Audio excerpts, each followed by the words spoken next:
உதயகுமார் வணக்கம்.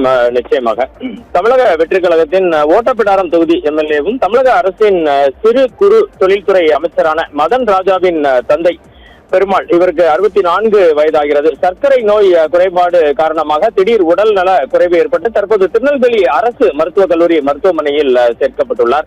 இது குறித்த விவரங்களை சேகரித்த போது நேற்று இரவு இந்த பெருமாள் சிறு குறு தொழில்துறை அமைச்சர் மதன் ராஜாவின் தகப்பனாரான பெருமாளுக்கு திடீரென சர்க்கரை நோய் அளவு அதிகரித்தும் மற்றும் இரண்டு கீழ் மூட்டுகளிலும் திடீரென ஏற்பட்ட உணர்ச்சியற்ற நிலை காரணமாக முதலில் கோயில்பட்டி அரசு மருத்துவமனையில் சேர்க்கப்படுகிறார். பின்னர் அங்கிருந்து உடனடியாக மேல் சிகிச்சைக்காக திருநெல்வேலி அரசு மருத்துவக் கல்லூரி மருத்துவமனைக்கு நேற்று இரவு சிகிச்சைக்காக சேர்ந்தார். தகவல் கேள்விப்பட்டவுடன் சிறு குறு தொழில்துறை அமைச்சர் மதன் ராஜா உடனடியாக திருநெல்வேலி அரசு மருத்துவமனைக்கு வந்திருந்து அவருடன் இருந்து தற்போது அவருக்கு உரிய சிகிச்சையை மேற்கொண்டு வருகிறார்.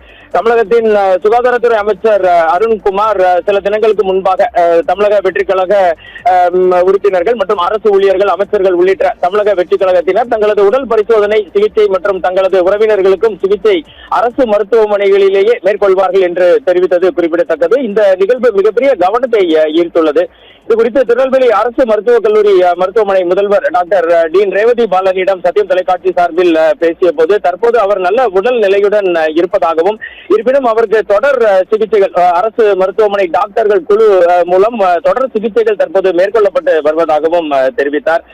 சிறப்பு மருத்துவர்கள் குழு அமைக்கப்பட்டுள்ளதாகவும் தெரிவித்தார். எது எப்படி இருந்தாலும் தமிழக வெற்றி கழக அரசின் அமைச்சர் ஒருவரின் தந்தை உடல்நல குறைவு காரணமாக திருநெல்வேலி அரசு மருத்துவக் கல்லூரி மருத்துவமனையில் சிகிச்சை பெற்று வருவது திருநெல்வேலி முழுவதும், ஏன் தமிழகம் முழுவதுமே கவனத்தை ஈர்த்துள்ளது என்று குறிப்பிட வேண்டும். ஓவியா குமார், தொடர்ந்து நிகழ்வுகளையும் தகவல்களையும் சேகரித்துக் கொண்டிருக்கிறோம். ஓவியா.